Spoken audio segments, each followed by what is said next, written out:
I really don't remember too much of my childhood.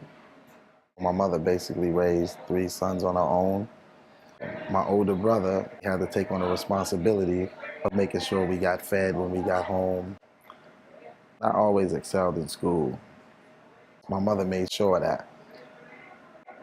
But without a father around, the older guys in my neighborhood, in my projects where I grew up, they kind of reached out and taught me their perception of what a man was.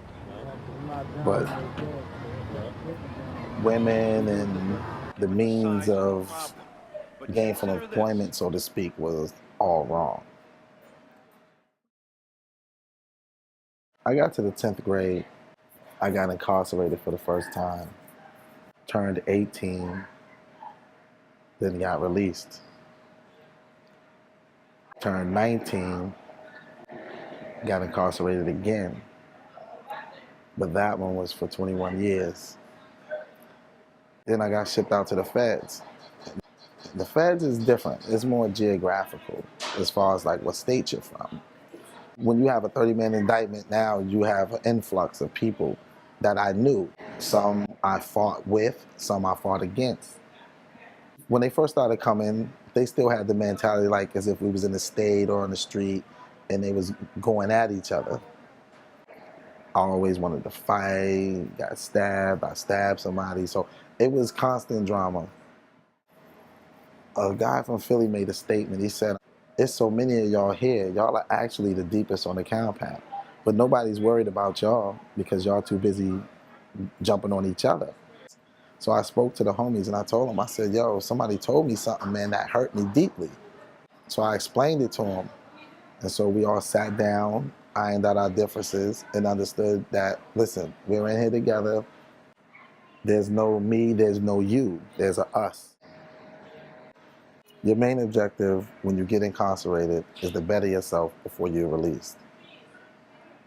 So I took college courses, vocational training to prepare myself for my reentry. Now's the time to get it right. The day I was released was the scariest day of my life. I stayed in the window on the Greyhound bus the whole time, just taking it all in. When I seen that sign entering Boston, I said, here we go. My family, again, made it easy for me. They sent me money, bought me clothes to go home in so I could feel as comfortable and as normal as possible. Everything was brand new. Bus terminal, brand new, all glass, state of the art. So I get off, I'm looking around, I'm like, oh my goodness, where do I go? So I said, let me get a Big Mac or something. You know, I haven't had this in years. So I go over there, I order it, I'm standing there now. I'm looking at everything like, wow. I'm just like bugging off everything. Then I remember somebody told me something about sesame seeds would give you a dirty urine. So when I bite the Big Mac, I got sesame seeds in my mouth. I instantly spit it out before I swallowed. I spit it out. Oh my God, I almost made a mistake. So I took it and I just ripped the whole top of the bread off. And so I was like, phew. I go outside, 5 cars pull up. Everybody jump out.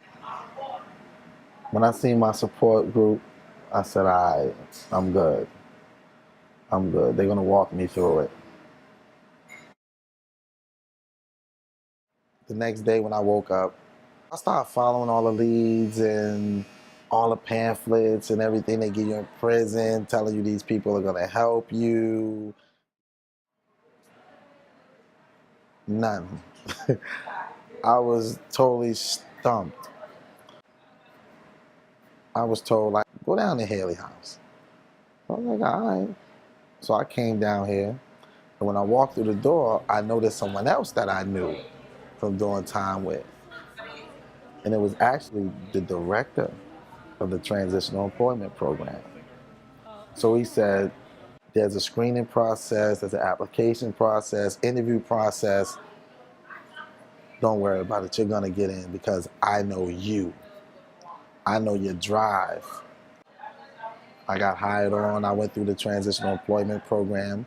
which is like the cookie bake, and then you do little vocational training programs. If you don't know how to use a computer, they're going to teach you the basics of how to operate a computer. And they also encouraged me to get my driver's license too. And it was amazing how, when I got my driver's license, how I inspired individuals that was already out here to get theirs. He's a leader in his own right. He's a motivator. But he's so far ahead because he did the work. He did the reflection. He did the preparation. He did the attaining of marketable skills. He prepared himself. Don't go for the big leap. Set a bunch of small goals so that you can climb them like stairs. It's cool to be educated. It's cool to be responsible. It's cool to have a job. You don't get a pat on the back for doing it. That's what you're supposed to do. Being in a living community is like, it's a whole nother world. There's kids in college that volunteer, that come in and they live in the living community. Then there's kids that graduated from college, studying on the business aspect, or some aspiring to be doctors. And then there's me. It's just that I got my education from somewhere else. But when we sit at the table and we hold conversations, we're equals. The best advice I could give them is to be who you are, not who people want you to be.